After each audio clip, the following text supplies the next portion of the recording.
Hello and welcome to this scripting tutorial on properties in Crayta. So before we get into the nitty-gritty of what properties are, it's important that you understand that the Crayta Lua API that we're using to make our games and to write some scripts in is built with object-oriented programming principles in mind. What this means is that each script contains both properties and functionality, and they're kind of joined together in that script. It's really, object-oriented programming is really about the structure of the code. And if you've just been using Crayta, then you will be quite used to each script has its own functionality and its own functions and its own variables and things like that. And you can reuse scripts on lots of different things. You can, each player might have a health script attached, for example, or all the guns in the game might have the gun script attached. So the good thing about object-oriented programming is essentially you can reuse scripts really easily in lots of different places. So that's essentially where we're starting from. Now, properties are the attributes of those scripts. So they're the values that you'll see down the right-hand side in the entity editor. So here I have a locator open in the entity editor, and all of this stuff down here on the right-hand side is the properties of the locator.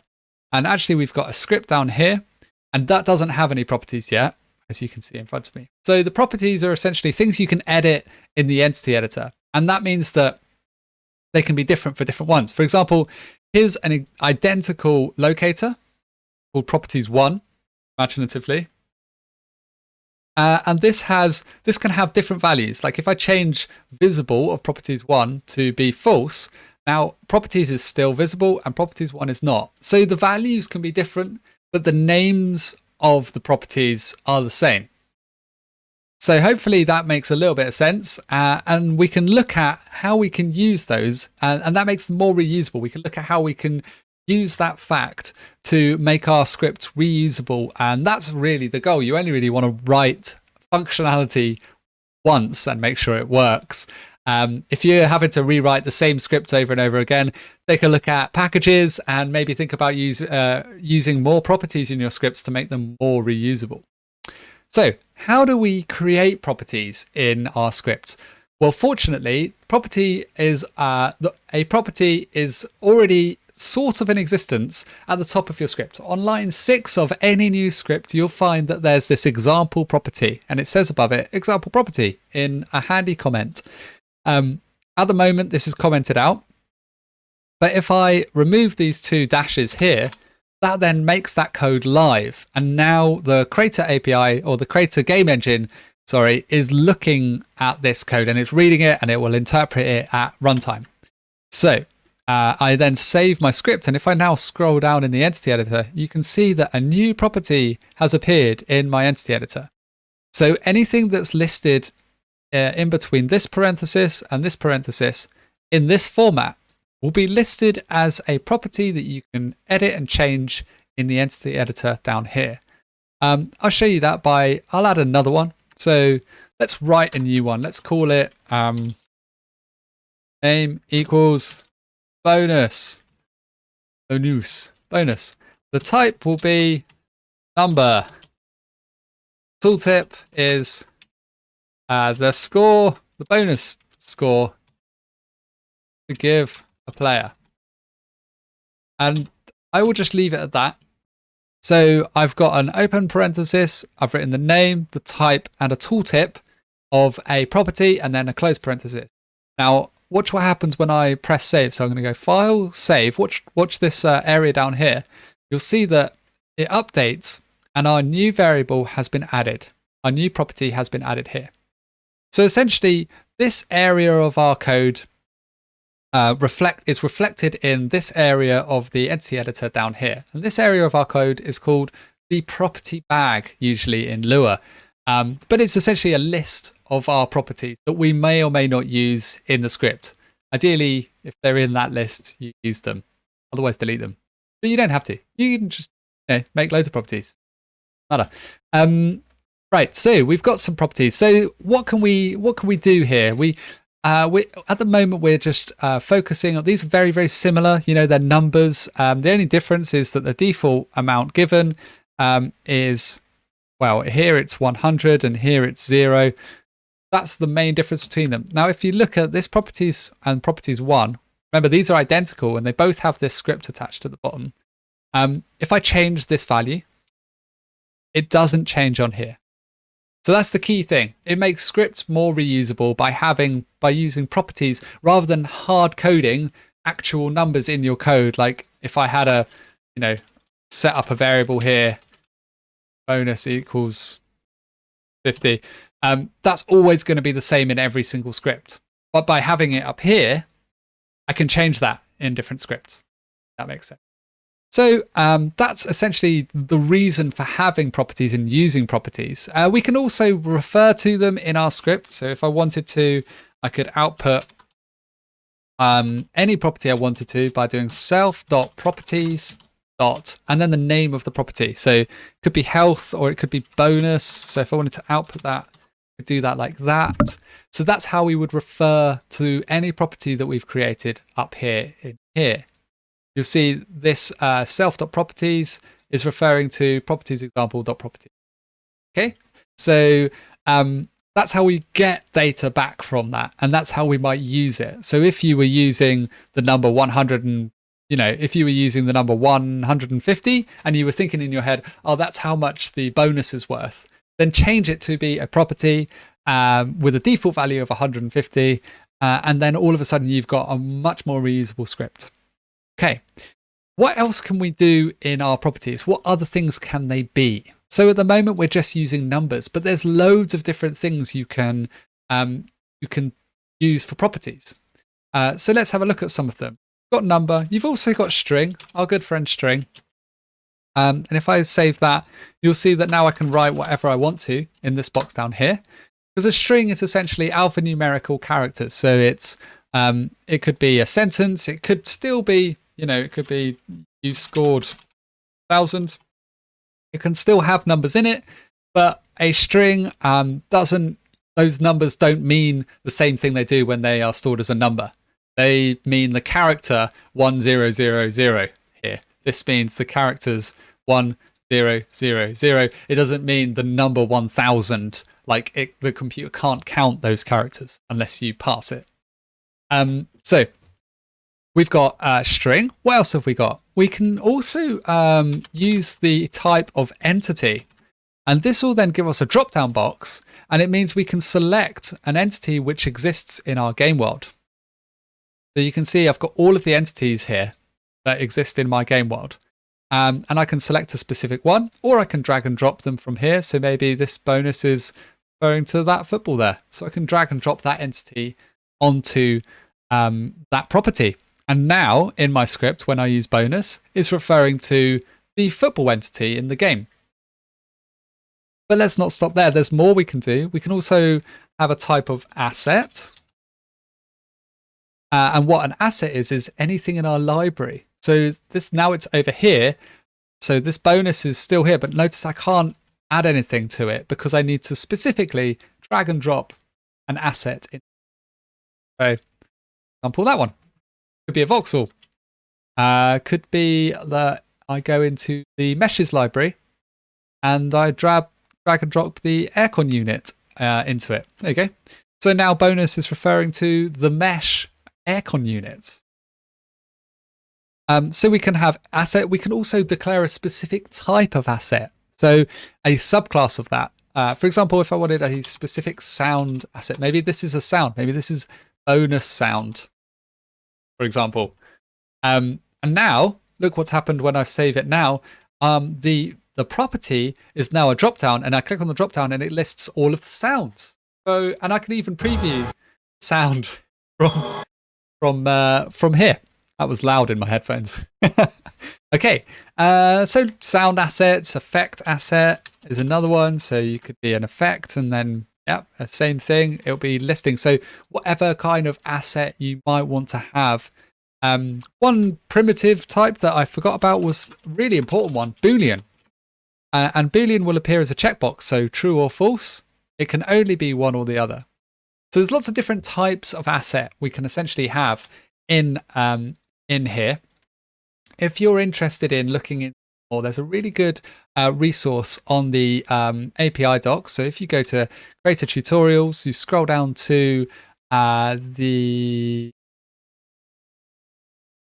adding editor properties to Crayta scripts tutorial.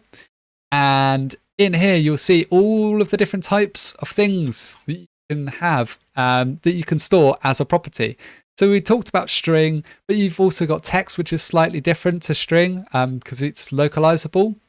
Vectors, rotation, color, even colors, and events. Events is something else that I wanted to talk about. So let's change this to bonus event. And let's change the type to event.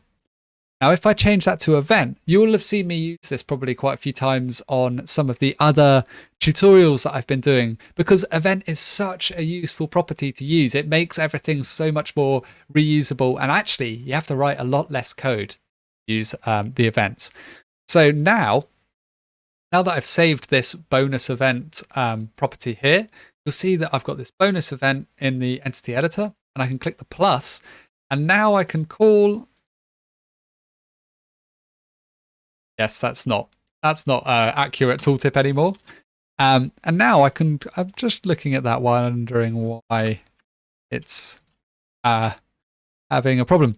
Now I can call any function on any script on any other item in the game, which is really, really helpful. So if I wanted to call, I got a robot. Yeah, I've got this gun script here. Maybe I want to call the fire fire function on the gun script on the gun that the robot is holding. And so now that I've got that set up to be that function, in here in my code, I can literally type self.properties.bonus event, and then I can use the send keyword to call that event. And you can even pass in parameters within here that will be then sent to that event. So the event is a really, really useful one, and I urge you to have a look at using that where possible to link your scripts together and to get them talking to each other without them relying on each other. So there's this really helpful idea of decoupling where the scripts don't need each other, but they can chat to each other. That's where you want to be. So that's the event type. So there's like quite a few different types, and also in the event type, you're not stuck with only one event. Maybe you want to call multiple scripts on multiple things. You can keep going. And in fact, I do a whole tutorial on this event type thing here. Let's change that back to number. Okay, so lots of different types of variable of property that you can use. What else can we do with this? Well, you saw that there's the tooltip. So the tooltip is essentially what text appears when you hover over something. And it's a really good idea to use very descriptive tooltips to really help your creators, or you in future you, if you're just working for yourself, really tell yourself, jog your own memory. What was that property for? Oh, that was the current health of the person. What was this bonus event tooltip for? What was this bonus event about? Oh, this was the event to call when something awesome happens. Save that, and then if I hover over that, it will come up with, tell me, that was that event. Yes, I remember now. So tooltip is really, really useful, and I urge you to be very descriptive and don't hold back with your tooltips, because future you will thank you for being kind to you. You can also set a default value, which is only really doable when it's like a primitive or something like that, where you can write the value in the code here itself. It's a bit more difficult with an event or an entity to do that. In fact, I don't think you can. So just, bear in mind that a default value will generally be either a string, a number, a Boolean, or nil if it's something like an asset or something like that. And it's 0 by default, or 0 by default, or nil by default. So there's default values as well. There are other things that you can use, other description descriptions of each of these properties you use. And I'm just checking my notes to make sure that I've covered all of them. There's editable. Let's get rid of these so that we can see more. Okay. So we can do editable. And that's a true or false. Essentially what editable means is if editable is true, it means it appears in this into the editor down here. If it's false, it disappears. It's gone. And this means that it's something that we can only refer to in the script itself. So we can only get to it by doing self.property.this. That's how we would refer to it. We can't get to it through the user interface here. That's editable. Now, what happens if you're like me and you really like using arrays for things because you never know whether you need one thing or many, many things? Well, fortunately, there is a description on the property used for that, an attribute of the property. So this is a special one called container. And what this means is we can determine that something is an array by doing container equals array in quote marks. Save that. And now you'll see that the property of bonus event, which is this property here, remember, now has a 0 array elements description next to it. And if I want to, if I click on this arrow, nothing happens at the moment. If I want to, I can add things to it. So maybe this is the amount of bonus scores, and each time you get a bonus score, it goes down a little bit or it degrades into a smaller number. So maybe the first time you get one, you get 100. The second time you get a bonus, you get 50. Third time you get 45 because the third time is still quite good. The fourth time it's getting old now, so 10 for that, and so on. You can so now we've got this array called bonus scores, which is multiple objects inside one property, or multiple. They all have to be the same type. I can't have some strings, some numbers, and some other stuff, some entities and some sound effects going on in there. They all have to be the same thing, but they can be any one of the types of property that we've already talked about. For example, I wanted to have an array of sound assets. Now I've got 4 elements in my array, and I would go down here and choose 4 different sound assets that I want. So that's how we store an array in our property. There is, again, more attributes that you can add to these properties. But the rest of them are really kind of, they're there to try and avoid you making mistakes. So, for example, if we have editable, that's fine. We can set that to true or false, but we can also have editable in basic mode. If you want to make sure that you don't accidentally make a mistake while you're editing in basic mode, or you want to make sure that, maybe you're playing with some people who are using controllers and you want to be in charge of that bit, you can do that. You can make it editable in basic mode false. And another thing to help yourself out is this visible if Boolean. And in this, we would use some kind of expression. So visible if health greater than 10. Let's do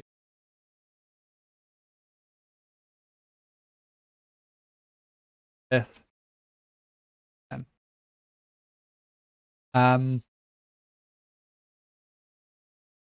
Visible if, wait, there's my game controller. You can see visible if in use in the game script. There's quite a lot of things here. Look, but if we've got these booleans here, visible if teams, visible if teams, and you can see that this visible if teams is a property, and it returns whether the properties has the has teams property. So if you wanted to do visible if, you would essentially create a function like this, and then you can determine visible if bonus scores. Quite a good way of naming it so that it relates to the name of the variable that's that has this visible if applied. Properties will always be the same. Then properties.health greater than 10 would go here, and then this is replaced with the name of the function that we want to call to check whether this property should be visible or not. Now let's go back to the properties, and if I save this, you'll see that because my health here is 150, the bonus scores is there. It's a sound asset at the moment for some reason. If I drop that down to 5, which is less than 10, so this will now return false at 5.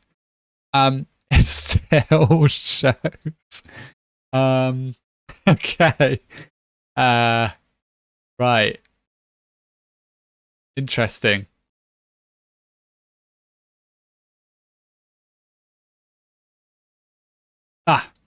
Didn't have a capital I. Visible if. There we go. I have a capital I. Yes, so visible if with a capital I in if. Well, yeah, it takes a function, and the function needs to return either true or false. And if it returns true, then it will be visible. If it returns false, then it is not visible. So there's ways you can kind of manage your properties so that you turn them on and off depending on what other properties are set. That's used, you'll see that used in some of the larger scripts that are in some of the templates or some of the packages out there. But it's a really good idea to use these kinds of visible if or editable to stop yourself or other people from accidentally making mistakes and editing things that really you don't want to be edited easily and in the entity editor. If they want to go in and change them in the hard-coded settings, then maybe, you're not going to be able to stop them doing that. But if you want to make sure that you can't do it by accident, then that's a good way to do it. Two very good ways to do it. And that's essentially everything I wanted to talk about in regards to properties today. So hopefully that's been quite useful. Remember, properties are really there to try and make your scripts more reusable. So if you're ever coding using hard-coded numbers or hard-coded strings or referencing specific other scripts specifically, take a moment and think, do I need to specifically reference that script or that word, or is there a way I can tie this in properties instead to make this script a lot more reusable and a lot more decoupled from the rest of my code? So I really look forward to seeing what properties there are in your packages. If you create a package, don't forget to write about it on the forum. Write a short guide so that other people can really easily get to grips with your package. Even better is to include an example of that package being used in the package as well, so that people can see, this template shows exactly how to do it.